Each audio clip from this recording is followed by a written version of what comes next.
sé bienvenido a nuestro canal de H2D, Hijos de Dios, y queremos pedirte que en los próximos minutos puedas tomarte un tiempito para preparar tu corazón y tu mente, y de esta manera puedas recibir todo lo que creemos Dios tiene para ti y pueda ser de mucha bendición.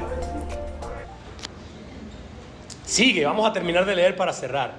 Dice el 33, busquen el reino de Dios por encima de todas las demás, de todo lo demás, y lleven una vida justa, y les dará todo lo que necesiten. Última, verso 34. Así que no se preocupen por el mañana, porque el día de mañana traerá sus propias preocupaciones. Los problemas del día de hoy son suficientes por hoy. Eso está brutal, ¿no te parece? Para los que empezamos el año con la carga emocional de que ahora sí empiezo la dieta, ahora sí alcanzo los objetivos, este año sí me voy a casar, este año sí es la película, este año sí vamos por los 2000, este año sí.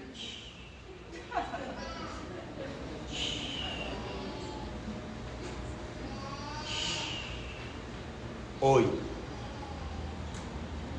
Como ustedes saben, a mí me encanta el básquet y para mí esto no es un asunto profético, es un asunto que a mí me da risa y me lo disfruto. No es nada profético, pero este es el año de Michael Jordan porque es el 23.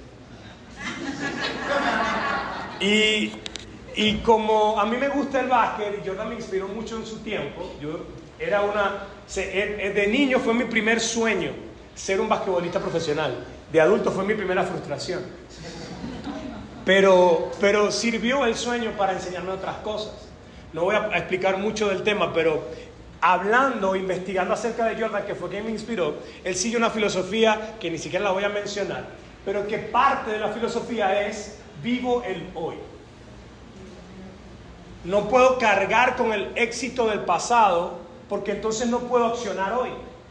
No puedo preocuparme por lo que va a pasar mañana porque entonces tengo demasiado peso para ganar el juego de hoy. Entonces yo me enfoco en ganar el juego de hoy. No me interesan los 3 campeonatos que alcancé antes. Tengo 3 más por alcanzar, pero tampoco me voy a preocupar por eso. Yo me voy a enfocar en el juego de hoy. Y enfocarse en el juego de hoy era extremadamente liberador. Y me hace sentido con la canción que cantábamos. Solo en ti soy libre para hacer tu voluntad.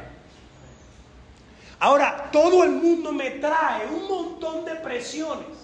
Presiones de comparación. Es que mis amigos de la universidad están mucho mejor económicamente que yo. Es que mis hermanos han alcanzado mucho más que yo. Es que mis objetivos, mis expectativas, lo que yo tenía pensado, un montón de peso que estamos cargando que no tenemos que cargar. Porque solo en ti soy libre para hacer tu voluntad. Y nos ponemos a pensar, es que yo debí haberme ido, porque la moda es, el futuro está afuera.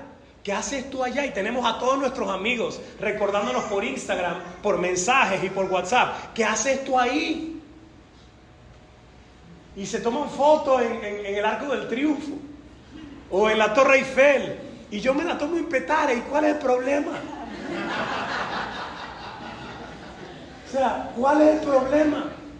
Porque para unos la dirección es deja tu tierra y tu parentela, pero para otros tu dirección es tu futuro no está en la tierra que pisas, sino en el Dios que tienes dentro. Es otra cosa. Entonces depende de la dirección de Dios para cada uno. ¿Y qué tiene que ver esto con esta palabra? Primero los afanes, ser libres de ellos. Libres de cosas que no tenemos que cargar. Expectativas de otros, comparaciones con otros, lo que yo quisiera alcanzar y todavía no tengo. Hermanos, basta de eso, basta.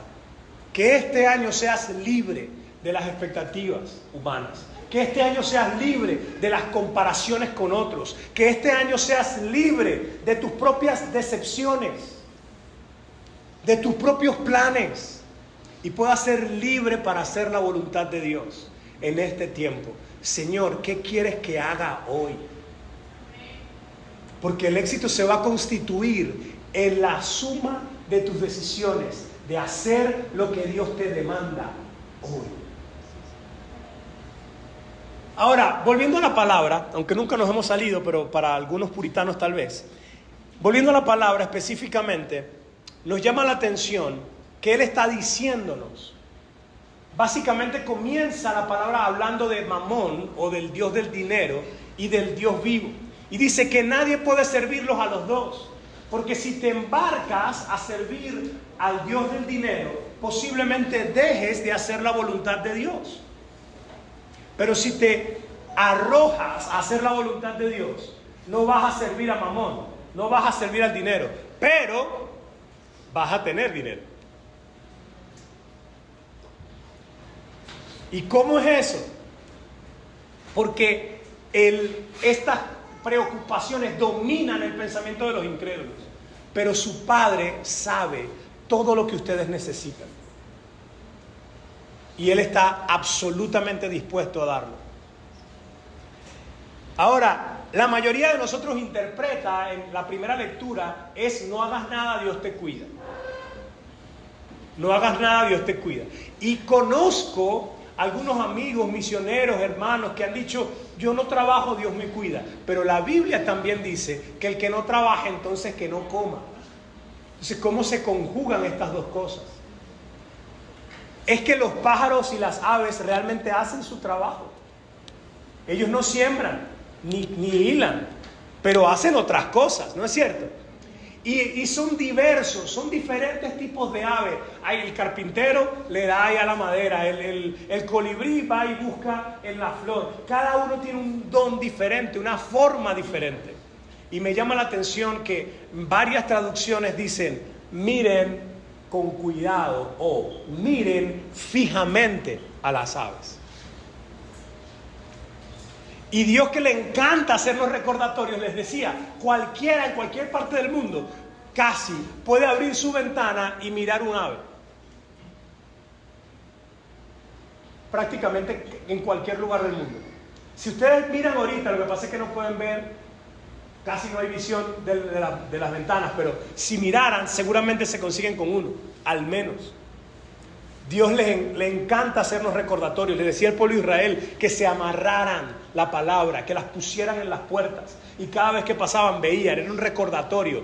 Este es un recordatorio de Dios, diciéndote un montón de cosas que vamos a ver a continuación.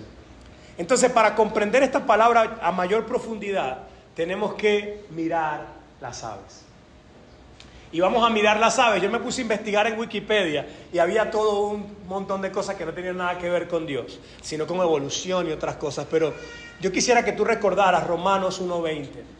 Dice: lo invisible de Él, su eterno poder y su deidad, se hacen claramente visibles por medio de las cosas hechas. Miren esa ave. ¿Y qué les dice de su creador? Miren la siguiente. ¿Y qué les dice de su creador?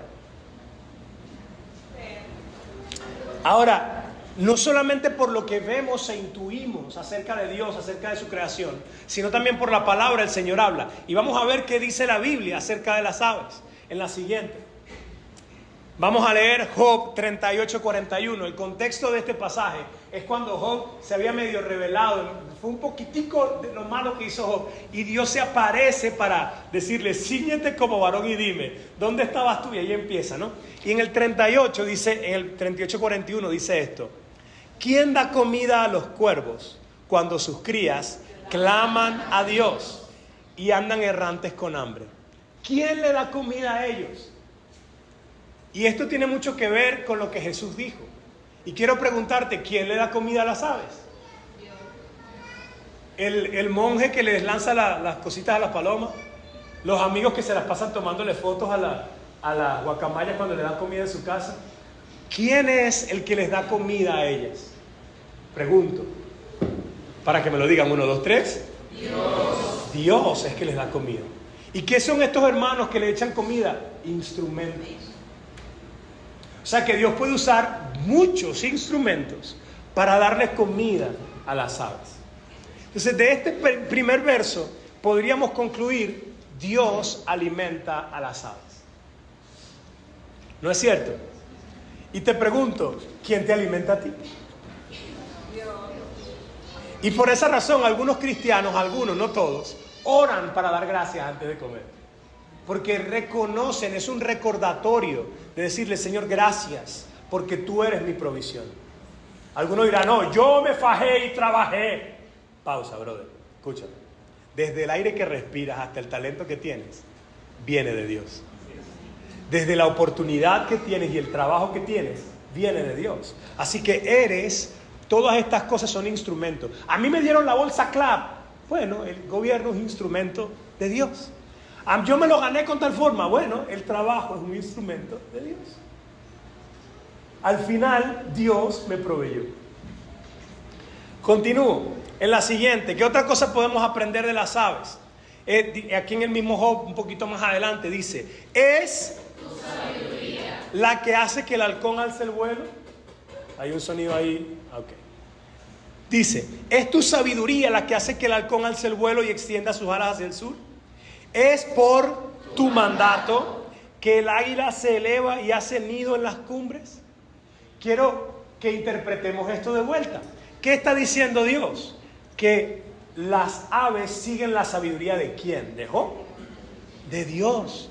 Es decir, no es la inteligencia aprendida por los siglos y la evolución. Es Dios quien ha implantado la sabiduría en ellos para que disciernan que tienen que migrar. ¿Cómo se llama cuando migran las aves? La migración, sí. Cuando migran de un lugar a otro, Dios les hace entender que deben hacerlo. Entonces, ellas siguen la sabiduría de Dios. ¿Podríamos concluir eso? Levanta la mano quien está de acuerdo conmigo. ¿Podríamos concluir eso? Muy bien. Y la segunda dice, es por tu mandato. Entonces ellos también obedecen el mandato de Dios. ¿Podemos concluir eso también? Entonces nada más con mirar un ave, tú te vas a dar cuenta que Dios las alimenta, que ellas siguen la sabiduría de Dios y que son obedientes a su mandato. Qué brutal, ¿no? Solamente con mirar las aves. Vamos a otro, son dos o tres más y concluimos con esta primera parte de mirar las aves. Dice el Salmo 84, anhelo y hasta desfallezco de deseo por entrar en los atrios del Señor. Con todo mi ser, mi alma y mi cuerpo lo invertí. Gritaré con alegría al Dios viviente. Bueno. Hasta el gorrión encuentra su hogar y la golondrina construye su nido y cría a sus polluelos cerca de tu altar. ¿Qué te parece eso? ¿Qué concluyo yo de ahí? Yo concluyo que hasta las aves son atraídas a la presencia de Dios.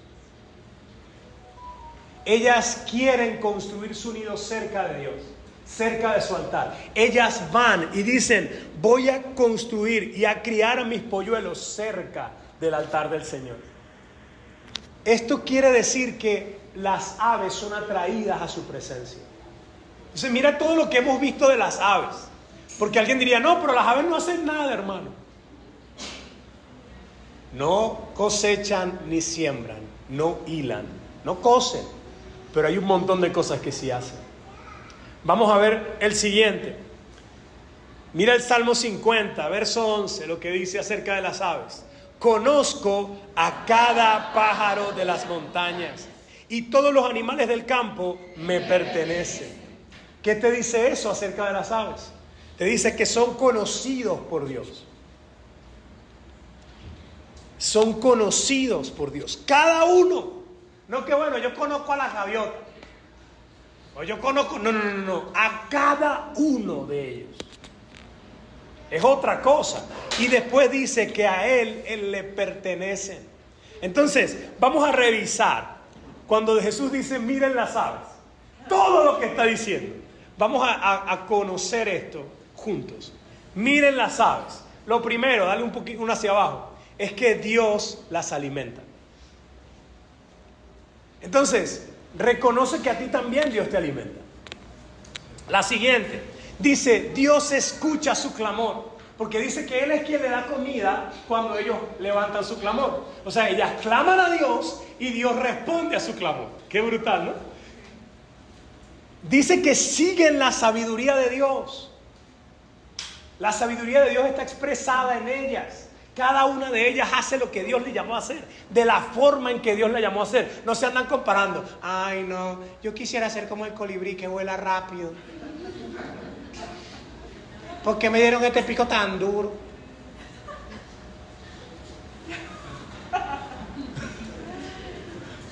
¿Sí me explico? Miren las aves.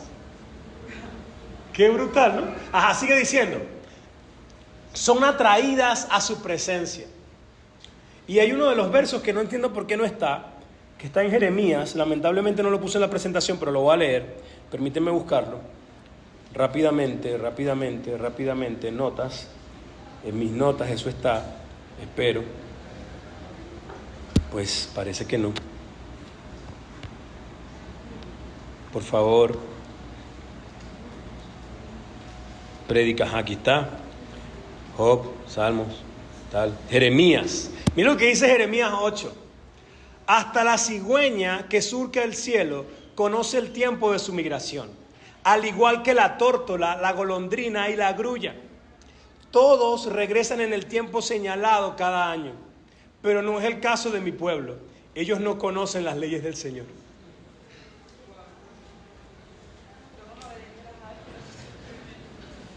¿Estás viendo eso, no? Dios está diciendo, ellas siguen las leyes que yo les di a ellas, pero mi pueblo no lo hace. Entonces, cuando Jesús dice, miren las aves, hay un montón de cosas que nos está diciendo. Un montón de cosas, no es nada más, ay, bueno, no trabajo, verdad, hermano, mejor no voy a trabajar porque Dios me alimenta. ¡Bum! Entonces, podríamos poner la siguiente, por favor, Arturo.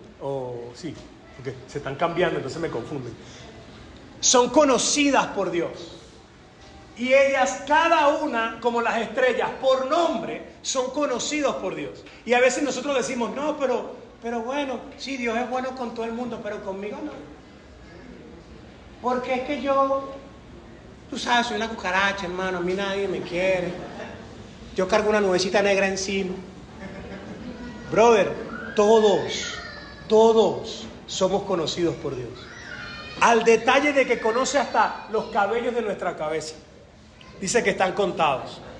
Y por último, dice que le pertenecen a Él. Quien quiera tomarle una foto a eso lo puede hacer en este momento. Lo voy a dejar ahí unos 2 minuticos para que lo haga.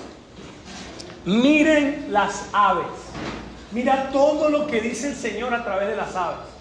Así que tienes un recordatorio cada vez que levantes tu mirada hacia afuera de tu ventana, o en el Parque del Este, o en el Ávila, o donde sea que estés, y mires a las aves, y mira todo lo que Dios te está recordando, solo con mirar las aves. No es que te afanes, pero tampoco es que no hagas nada. No es que no hagas nada y te eches a morir, no, es que hagas lo que te llamó a hacer. Y vamos a ir viéndolo un poquito más adelante. Lo segundo que habla este verso o este pasaje claramente es acerca del afán, ¿no es cierto? Y vamos a ver un poquito cómo se traduce o cómo se ve el afán en este tiempo. Lo primero son preocupaciones. En nuestro contexto la mayoría de la gente vive preocupada, ¿no es cierto?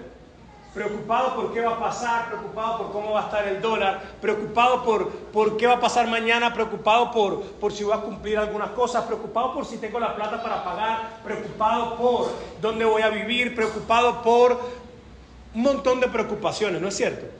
Eso es parte del afán. Y cuando cargas con todo eso, no eres libre para hacer su voluntad. Cuando cargas con tanta preocupación, no puedes caminar conforme a lo que Dios quiere. Y te lo pongo práctico y sencillo. Cuando tú sales cargado de tu casa, preocupado por un montón de cosas y sales tarde, pregunto, ¿eres capaz de ayudar al necesitado que tienes al lado? No. Te pasa un niño, dame 5 bolívares ahí, y tú ni lo miras, porque tú vas afanado y preocupado. Por eso es incongruente, es mutuamente excluyente ser cristiano y estar preocupado. No puedes ser cristiano si estás ocupado, si estás preocupado. Si estás preocupado, afanado, tú no puedes ser cristiano, no tienes corazón, no tienes tiempo, no tienes pensamiento, no tienes libertad, no tienes sensibilidad a lo que Dios quiere que hagas hoy. No la tienes porque estás preocupado. ¿Qué voy a hacer? Ocupan, fíjate lo que dice la palabra, estas cosas dominan el pensamiento de los incrédulos. Y si te vas un poquito más arriba, hilando la idea hacia arriba, estas cosas dominan el pensamiento de los incrédulos porque no pueden servir a Dios y a las riquezas. Porque si estas cosas dominan tus pensamientos, realmente a estas cosas es que tú estás sirviendo. Si estas preocupaciones son las que dominan tus pensamientos, tú estás sirviéndole a Dios Mamón. Tú le estás sirviendo a las preocupaciones. Entonces, no puedes en la práctica, mientras vivas preocupado por todo, no puedes en la práctica servir a Dios. Porque si sirves a la preocupación, a la demanda, al afán, si estás sirviendo a eso, viviendo constantemente con esto en tu cabeza, estás despreciando a Dios.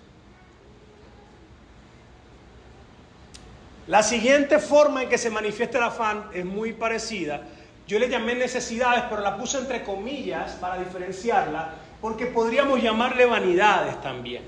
Son lo que nosotros creemos que es necesidad, pero realmente no lo es. Hay gente que no tiene para comer, pero el DirecTV o el Simple TV o las cosas, eso está ahí, tú sabes. Y tú dices, bueno, pero tú no tienes nada en la cocina, tú no tienes nada en la nevera, tus hijos están pasando hambre, pero tengo HBO, tengo Disney Plus y todo eso está el día, mano. Y tú dices, ¿eso realmente es una necesidad? Y ni hablemos de marcas, porque podríamos hablar de marcas. De las marcas a las que nos acostumbramos y muchos ahora no podemos acceder, entonces violamos las prioridades saludables de nuestra vida para volver a estar en ese estatus, o por lo menos para que parezca. No estoy en ese estatus, pero parece, hermano. Y si parece, por lo menos parece. La siguiente es el exitismo humano. Esa es otra forma en que se manifiesta el afán en este tiempo. ¿Cuántos quieren ser exitosos? Hermano, yo quiero ser exitoso. Yo quiero tener éxito en la familia, quiero tener éxito en mi carrera, quiero tener éxito. Pues, ¿por qué? No sé. Para cuando nos reunamos con los compañeros de promoción o con mis hermanos o con mi familia, decir, yo soy exitoso. Eso también es contrario al cristianismo, porque los más exitosos de la Biblia en su tiempo fueron señalados como no exitosos. Jesús murió en una cruz y todos pensaban que era un fracaso. Pablo murió y todos pensaban que era un fracaso. Entonces, si yo pongo al exitismo como que quiero verme exitoso, tengo que tener cuidado porque en el camino voy a cometer pecados, voy a violar principios para llegar al éxito. Yo quiero aparecer en la portada del disco, yo quiero cantar, hermanos, es contrario. No estoy diciendo que no se puede, pero si eso es lo que yo quiero como meta máxima, ahí tengo un problema. Mi meta máxima debe ser servir a Dios y honrar a Dios. Y cuando yo quiero servir a Dios y honrar a Dios, es posible que la gente de Dios me vea como un hombre exitoso. Es posible. Ni siquiera es una garantía. Es posible. Porque muchos profetas de Dios fueron apedreados por la gente de Dios de su tiempo. Entonces, ¿qué te quiero decir con esto? No seas exitoso. No, de ninguna manera. Quiero que seas exitoso sirviendo al Dios correcto. Quiero que seas exitoso con la vista correcta. Quiero que Dios te vea y se sienta orgulloso de su hijo. No solamente de por qué eres su hijo, porque eso no es mérito tuyo, pero sí del fruto que das, de lo que estás haciendo, de lo que estás alcanzando. Y normalmente el que sirve a Dios alcanza esto más lento. Pasa mucho tiempo cavando, mucho tiempo haciendo bases, mucho tiempo extendiendo raíces hacia abajo. Mucho tiempo. No es tan así. Ya, no, hermano. El que sirve el dinero, bueno, se mete a narcotraficante, consigue un par de cosas, se empieza a meter en problemas y sirve y ya es millonario a los 30. Bien por él. Pero normalmente en Dios el éxito se mide de una forma diferente. Hay otra cosa con la que tenemos que luchar y que también trae afán, y son las expectativas humanas.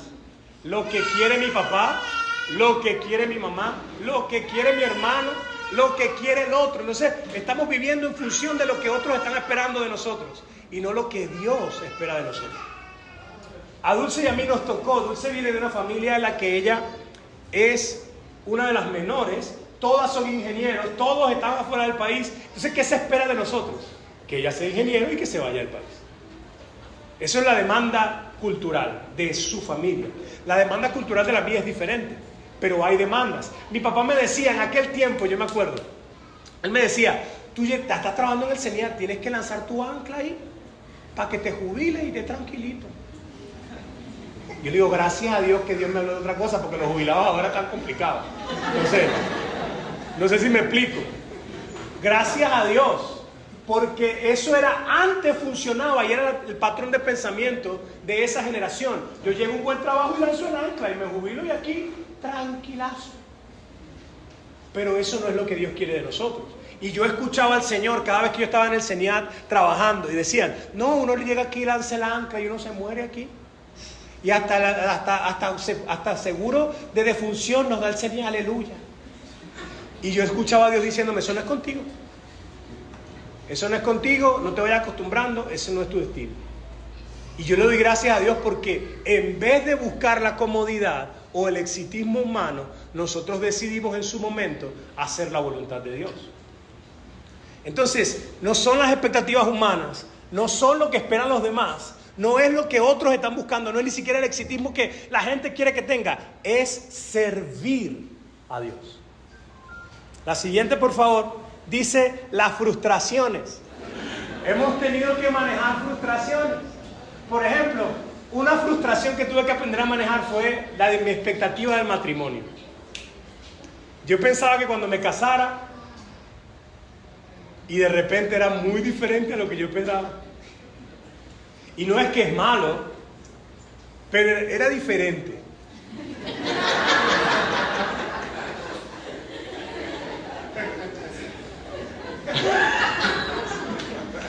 ¿Cuántos casados, mujeres, cierren los ojos, por favor?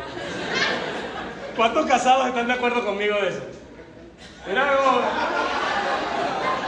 Yo pensaba que era diferente.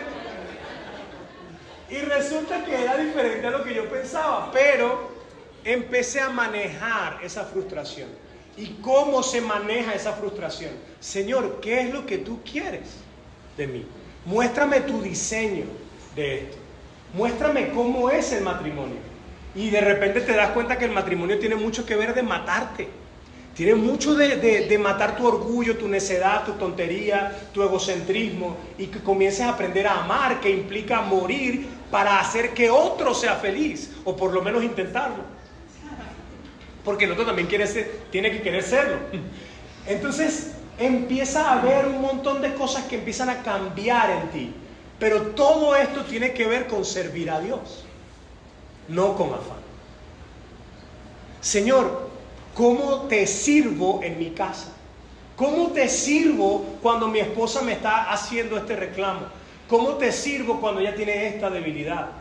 ¿Cómo te sirvo? El exitismo y la frustración dicen, bueno, se acabó el amor, búscate otra. El siervo de Dios dice, esta fue la que Dios me dio y lo que Dios unió no lo separará el hombre. Entonces uno busca ¿Ven la diferencia? Hasta en eso hay una diferencia entre servir a Dios y servir a las riquezas. El que sirve a Dios maneja su frustración. Ustedes saben lo frustrado que yo estoy con el país, lo frustrado que yo estoy con el ministerio, lo frustrado que yo estoy con lo que yo pensaba que en estas alturas iba a tener la Fundación H2D o la Alianza de Liderazgo Juvenil o la película o Mixa. Yo estoy extremadamente frustrado, pero eso me lleva a Dios. Y Dios me dice, papi, vas bien, espera un poquito más, vas bien. Háblate con Simón, lánzate un almuerzo con Mirti y ellos, pregúntale cómo es, cálmate, ajusta tus expectativas, mira realmente lo que significa, ora por eso, ten paciencia. Dios nos hace libres para hacer su voluntad. Dios empieza a quitarnos aún lo que dice Pablo, el pecado que tan fácilmente nos hace tropezar, nos empieza a hacer libres para poder servirle, para poder ir sin afán, sin la preocupación, la necesidad, el exitismo humano, la frustración, las expectativas humanas y las vanidades. Porque ustedes piden, pero piden mal para gastar en sus propias deleites, o sea, en sus vanidades. Hay que identificar las vanidades. ¿Qué es vanidad? Porque Dios a mí en lo personal me ha bendecido aún con vanidad, pero normalmente lo hace. O sea, la vanidad es una bendición cuando Dios te la da y no cuando tú violas principios por alcanzarlas. Voy a repetirlo de nuevo. La vanidad es una bendición cuando Dios te lo da y no cuando tú violas principios para alcanzarlas. Tú puedes decir, Señor, a mí me gustaría esto. Una vanidad, por ejemplo, yo quería ser deportista profesional, ya se los dije. Entonces, como no lo podía hacer en el mundo real, me metí a jugar videojuegos. Y creaba mi jugador en béisbol. ¿Cuántos lo han hecho conmigo? ¿Cuántos? Levanten su mano. Entonces, creé mi jugador en el béisbol. Entonces, mi jugador tenía 99 en todo, porque tú le podías poner poder, tal, no sé qué. Yo le ponía 99 en todo, ¿no? 99. Entonces, claro, obviamente cuando jugaba, el tipo era primero en jonrones, primero en carreras impulsadas, primero en carreras anotadas, primero. Y eso es una vanidad, yo lo sé. No estoy diciendo, hermano, que me siento orgulloso de eso. Es una vanidad. Yo soy competitivo y yo creo que Dios me creó así. Así que no voy a ceder ante tu expectativa humana de que yo creo. Lo que te quiero decir con esto es que para mí es una vanidad. Eso no es un objetivo de Dios. Pero yo recuerdo habérselo pedido a Dios en oración. Y cuando comencé a jugar softball en el CENIAT, de repente me pasan el reporte. Y yo veo el reporte y estaba de primero en jonrones, de primero en carreras impulsadas, de primero en carreras anotadas. Y yo vi eso y me puse a llorar, ya yo era cristiano.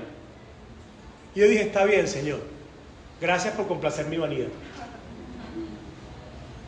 Ya, vamos a hacer lo que me llamaste.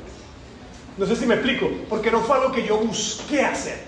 Me pasa con los Jordan. Yo dije, yo jamás me voy a comprar unos Jordan porque yo no compro zapatos mayores de 50 porque mi estado económico no es para eso. Es más, ni cuando tenga plata voy a comprar zapatos mayores de $50, digo yo.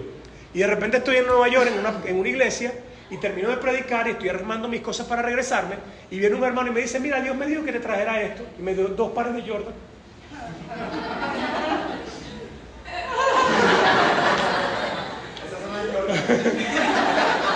Y eran Jordan con R, o sea, Jordan, usted me entiende ya.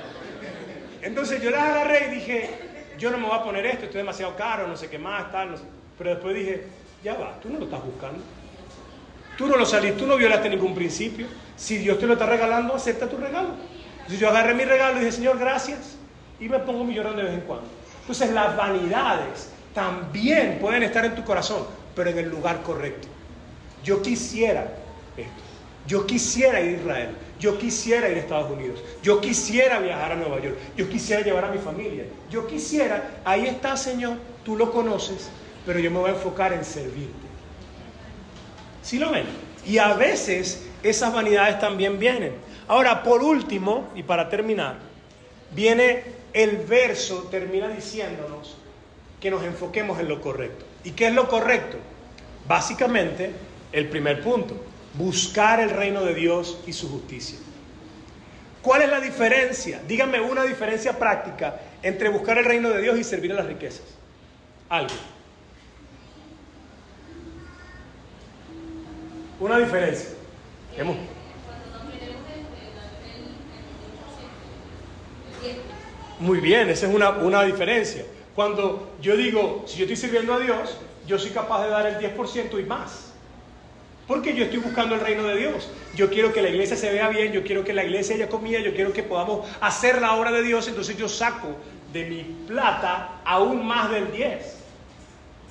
Pero si yo estoy pensando en mi dinero, en mis cosas, yo tengo mi proyecto y Dios no está en mi proyecto, entonces diezmo.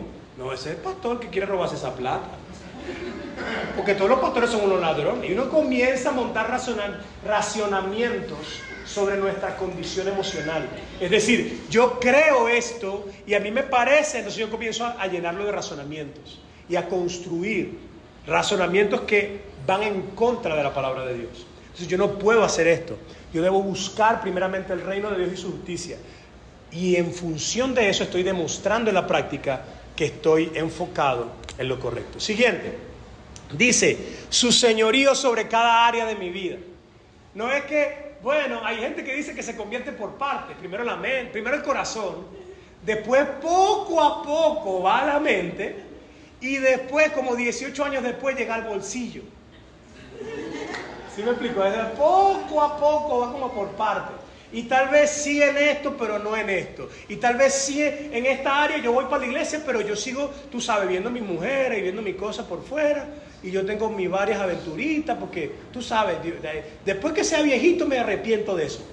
Antes de morirme. ¿Y cuándo sabes tú? No, hablamos de que no se trata de religión, se trata de pasión por Dios. Yo me enamoré de Dios, de todo lo que Él hace, de todo lo que Él me da. Y yo quiero, como las aves, ¿se acuerdan? Seguir las leyes que Él me dio a mí como ser humano. Sigo. El 3, discierne el diseño. Ustedes se burlaron del pajarito carpintero, pero ustedes son el pajarito carpintero muchas veces. El pajarito carpintero dice, ay, ¿por qué me tocó a mí la madera? Yo quería la florecita. ¿Sí, no? Si nos ponemos a compararnos con el otro, pero la intención de Dios es que tú puedas disfrutar su diseño. Jesús murió en la cruz para darte libertad de todas estas cosas. Y te está llamando a que tú disfrutes tu diseño. Disfrútalo, no te compares con otro. No, es que yo soy muy blanquito, muy negrito. No, es que yo tengo esto. No, es que yo tengo estos dones y no los otros. Hermano, descubre lo que Dios te dio. Desarróllalo y sé el mejor en lo que Dios te dio a ti. Porque cuando tú cumples con tu diseño, entonces tú glorificas a Dios. Y ahí está el afán tratando de robarte. No, yo me voy a buscar un trabajo de tal cosa porque yo soy, no sé, bailarín, pero el baile no da plata, así que yo voy a trabajar en tal lado. Y toda la vida frustrado. Digo, a veces hay que trabajar en eso, mientras tú haces un plan y trabajas duro 4 o 5 años, agarras tu plata, la inviertes y te vuelves y montas una industria que tenga que ver con tu área. No es que el trabajo sea malo, pero cuando tú te rindes de hacer lo que Dios te diseñó para hacer, por necesidad, estás también sirviendo a Mamón. Cuando te comparas con los demás, sé libre de estas cosas y vive a plenitud el diseño de Dios para ti. El cuarto, son 5 nada más. Entrega tu futuro en sus manos. Hay gente que está tan preocupada que de repente no es el afán, sino es el mañana. Que se parece pero no es lo mismo. O sea, no es la necesidad del dinero o la vanidad, sino es qué va a pasar mañana, qué van a hacer mis hijos, qué le voy a dar. Entonces estamos proyectados hacia el futuro tanto que estamos preocupados hoy cargando con ese peso. La única forma de que tú puedas hacer lo que Dios te llamó a hacer hoy, en plena comunión con el Señor y caminar con libertad, es que tú digas, Señor, mi futuro está en tus manos. Y empiezas, por supuesto, a discernir y a proyectar. Bueno, a mí me gustaría, de aquí a mis 50, quisiera estar saludable. Come bien ahorita. Empieza a comer bien ahora. Haz cambios en tu vida. Y por último, ahora sí es el último de este punto, es permanece en su presencia.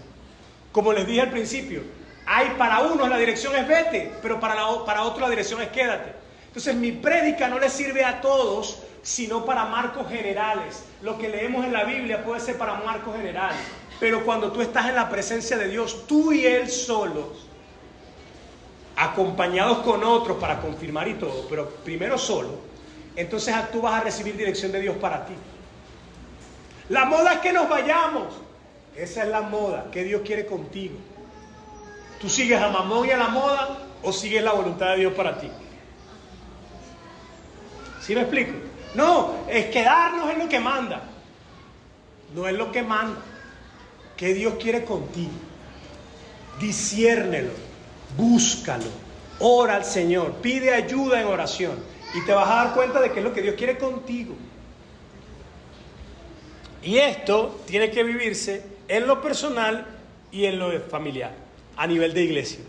Por esa razón, nosotros vamos a trabajar en todo este mes de enero. Vamos a trabajar acerca de la visión de la iglesia y también visión personal.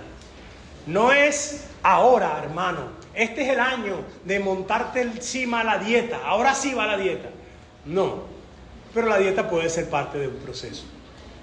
La dieta puede ser parte de un objetivo. Si mi objetivo es llegar a los 50 como Simón, a los 50 y pico, así uno dice, bueno, si ese es mi objetivo, Simón, ¿qué tú comes? Bueno, estamos comiendo esto, esto y esto. Yo quiero llegar en estos días pasaron un video de Simón y Mirta bailando, y yo quiero llegar a viejitos así, no es que estén viejitos, hermano, pero usted me entiende. Yo quiero llegar así en mi matrimonio. Entonces hay que buscar gente así y preguntarle, ¿qué hacen? ¿Cómo lo hicieron? Y practicar los principios. ¿Sí me explico? Pero no cargarse con los principios. Y ahora, y tenemos que hacer esto, y tenemos que hacer lo otro, y tenemos que hacer lo otro. No. Hoy. Hace tu listica en base a tu plan.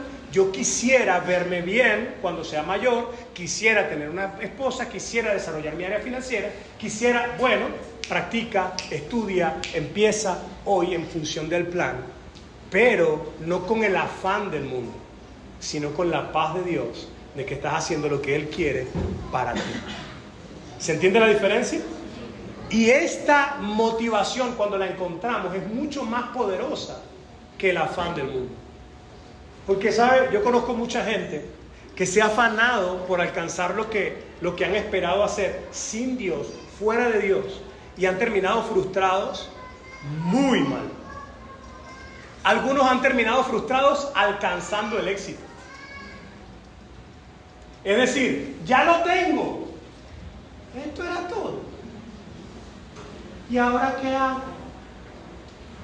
Pero el servicio a Dios es constante, continuo, eterno y glorioso. Solo que no es tan vistoso. Entonces, para los que quieren una palabra profética poderosa para el 23, este es el año de Jordan. Ahí tiene su palabra profética poderosa. Ahora, los que quieren una palabra de Dios para sus vidas y para que les quite el peso de todo el afán y el asunto, el año y qué voy a hacer, esta es la palabra de Dios para ti. Busca el reino de Dios y su justicia primero que todo lo demás. Proyéctate en Dios, aún con vanidades y todo, y ponlas en el altar y dile: Señor, me gustarían estas cosas. Las dejo ahí y voy a seguir tu dirección para mí. Voy a desarrollar los talentos que me diste. Voy a poner en práctica, voy a ser el mejor músico que pueda ser, la mejor cantante que pueda ser, el mejor esposo que pueda ser, el mejor padre que pueda ser, el mejor lo que sea que tenga que desarrollar en mi vida, el mejor pastor, el mejor predicador, el mejor lo que sea que tengas que hacer. Pero lo voy a hacer un día a la vez. ¿Cómo puedo ser mejor hoy? Y siendo mejor hoy, les cuento y oramos que tengo 311 días estudiando inglés.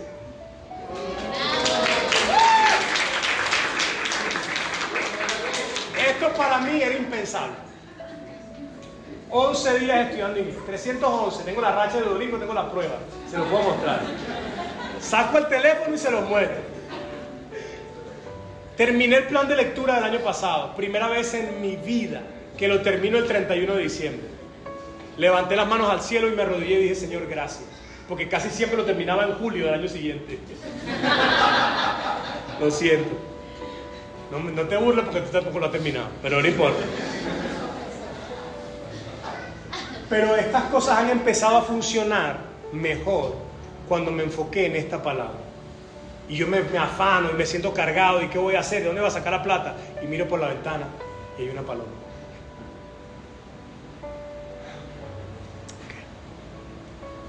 Restablezco, reseteo mi mente, las prioridades de mi corazón, los afanes. Voy a Dios. Digo, Señor, echo toda mi ansiedad sobre ti porque tú tienes cuidado de mí. ¿Qué es lo que hoy me corresponde hacer? ¿Cómo lo puedo hacer mejor? Y lo hago. Y amados, funciona. Vamos a ponernos de pie para orar.